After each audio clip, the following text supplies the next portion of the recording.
Good morning. Happy Tuesday. So I'm on my way to work and I just had a thought. At the end of all of my testimony videos, the interviews that I do on my YouTube channel, I always ask a question for the singular interviews. I always ask, why do you serve Jesus? Why is Jesus number one in your life above every other God? We have Buddha, we have Allah, we have Loki, so many different gods that you can choose to serve. Why does Jesus stick out? Why is Jesus number one? And I was thinking, biblically speaking, from the Bible's perspective, when Jesus came to the woman at the well, he told her everything about herself and had never met her before. And her response was, she ran to her husband and said, come meet the man who has told me everything that I ever was. So to the woman at the well, she had encountered somebody that was able to tell her everything about herself, having never met her. Imagine that happening to you. You encounter somebody who just understands you in a way that nobody else has, who just speaks to you in a way that no one else has. There is no man on this earth that can do that.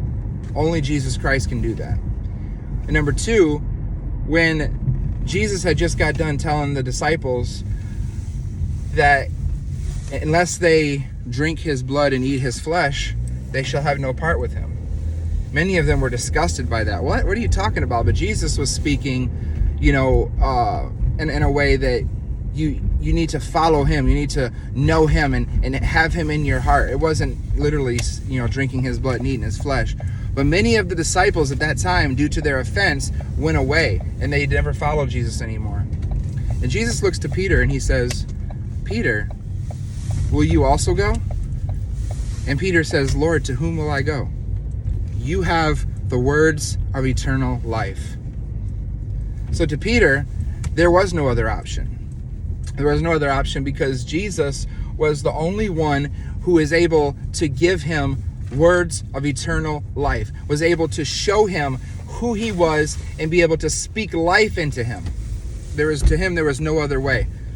Today, that holds true for today. There is no other way.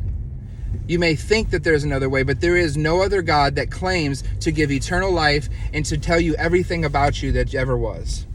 Only Jesus Christ can do that. So today I want to encourage you, open your heart to Jesus.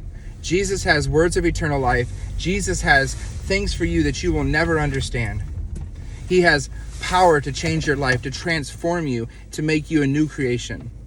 I hope you all have a wonderful, blessed Tuesday, and God bless you.